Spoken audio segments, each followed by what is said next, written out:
5-minute project, $10 in your pocket. 60 units from one 2x4? It's time to amplify your monthly revenue. Every so often, I share a money-making project from my weekend craft show adventures. I like to show off popular categories such as furniture, home decor, kitchen and dining, blah blah blah. Anything that you can make a quick buck on.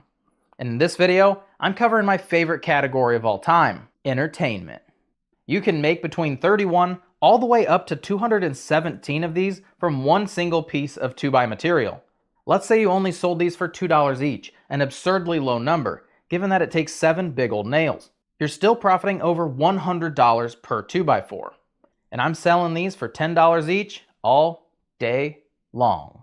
So grab a 2x4 and that box of nails that you've been itching to find a purpose for. First, I'm going to cut this in half because I can't cut the end of it. So 48 inches is our next best option. If you wish to use our $130 set of starter tools, you'll have to purchase 2x2 material. With our 2x4, I'm ripping this baby right down the middle, leaving the curved edges and everything. No looking back, especially when running the table saw. The thing I hate doing the most in the shop is ripping a 2x4 perfectly in half. I started with this end, it started to pinch closed. I thought it was just because of this knot. Started from the other end, got to here, she pinched closed again. To solve this, when you are at this point, you're going to feel the resistance of the saw, that it's going to want to start trying to slingshot it back at you. So you just kick it off. I just use a nail or a wedge or something. You're just going to drive it down into this end to pull the two pieces apart and finish making your cut. That's it. I didn't even unplug this. I gotta go. This is dangerous. Now we cut our wood slivers into 3-inch blocks. A whole bunch of them. And with all of our pieces cut, we need to drill a hole in the top. I'm using a 1-inch Forstner bit, and I'm going to go about 2 inches down into my material. Draw an X on the top of it, and instead of trying to hold it and get loosey-goosey and you'll get halfway down and this thing will start spinning out of control, I made this. It's a very simple jig, scrap piece of wood. It holds my board this direction, so I don't have to hold on to anything. It's secured in place without clamping it down and doing that each time. And it also holds it this direction, which is also important for our next step. Again, 1-inch Forstner bit. It does have a tendency to want to wander since we are an end grain, so just go kind of slow, get it started.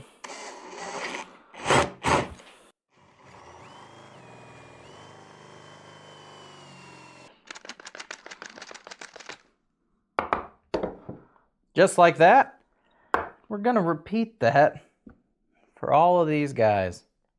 And the ultimate perk of this jig is it puts that piece in the same spot every time if you wanted to use your drill press. Now that we're finally done drilling all 60 of those holes, we're going to drill another hole. But this time it's going to go in one of the long sides of your piece. Simply mark the center with an X. And depending on what size nail you're using, depends on your drill bit size. I have a 4-inch 20D common nail, and that takes a 13/64. What a crazy number. Just run-of-the-mill drill bit. And all that you're going to be doing, drilling straight through this piece, you're going to go through the center there because it's hollowed out. And you're going to go just so it barely kisses through this piece. You don't want it to go all the way through the bottom. You want it to just kind of sit on there. And this is where the second part of your jig comes into play. Simply lay the piece down inside, get it all lined up just one time, and you have an easy, repeatable cut. Or drill, whatever you want to call them. You can use that round over bit to hit the top and bottom edges of your block. However, I just find it easier to take it over to the belt sander and give it a light touch. Here I sand all of the larger surfaces just to get rid of any lettering or scuffs that might have happened with the table saw. And then holding that block at about a 45-degree angle, I give it a light amount of pressure on each of the shorter edges just to get rid of that completely squared corner. Takes care of all the burrs, and it vastly improves the overall quality of this product. Why didn't I just take my 2x4 and slice an 1.5-inch piece a bunch of times down the way? Well, I just didn't like the look of it because I'm drilling into this. It gives me a little bit more tear out. If you guys want to give it a try, go for it. I do like that in its storage state you have the end grain is what you see versus having end grain down the side. I think that's a nicer look. And right there's the answer. I just like the look of them more. But what the heck is it? Where does my phone go? And who would pay $10 for this? It's a little game called 7 Nails. Why is it called 7 Nails? I'm not sure, because it actually takes 8 to 12 nails, depending on how you want to play. So, whatever. So what the objective is to take your nails. You're going to put one nail in the center, like so. And you're going to balance all 7 of the rest of them on top of this one nail. So, how level is my workbench? Pretty good. Okay, that's all right. No.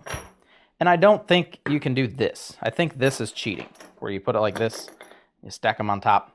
Cheater. We need to talk about the nails before I show you how to master this game. Here I'm just using a simple common nail, 20D, 4 inches long. $15 for the box. I'm able to load 18 of our projects up per box I purchase. Takes me to about 80 cents per project. It's pretty good. Now for comparison, this is a 3.5 inch 16D nail, and come on. You can use stakes if you wanted to. This is way over budget. I think each one of these was like $1.19, so yikes. And this is one I thought it took 7, but it takes 8. I'm going to give you a quick 5 count just to make sure you want to learn this right now. 5, 4, 3, 2, 1. Take one nail, lay it on the tabletop. Put one nail like this, alternate to the other side like this. Put a nail here, put a nail here. They can be closer to the center. These guys are gigantic. Whichever way the head is facing, put your head the other way, like so. And then you're going to clamp her down.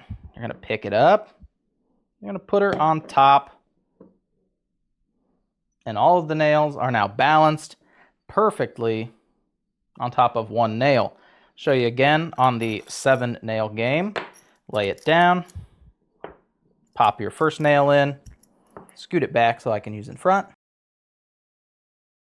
Alternate your direction.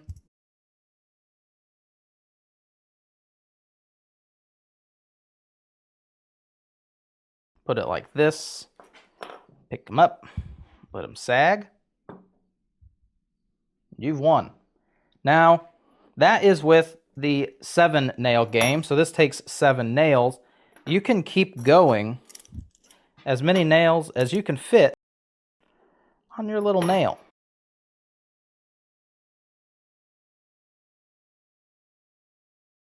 That end one might fall off, but heck no, it didn't. There you go, 18 nail game. You're just losing money because you're putting more nails into it. That's why I only give them 7 to start out.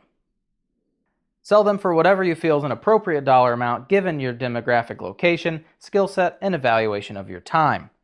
If you didn't file as a business, I wouldn't worry about overhead costs or per item dollar amounts that you buy. It's not a bad idea to keep track of it just in case the IRS is like, yeah, you're a business, because that happened to me. But sell them for whatever you want to sell them for. Free downloadable plans, who'sthevoss.com. It does have a small section on what it looks like to beat the game. So you can cut that out, fold it in half if you want to show people that. Yeah, that's all I got though. So, one of the coolest projects we built. I'd say top 10. Top 10 coolest projects. I'm going to go sit down. Bye.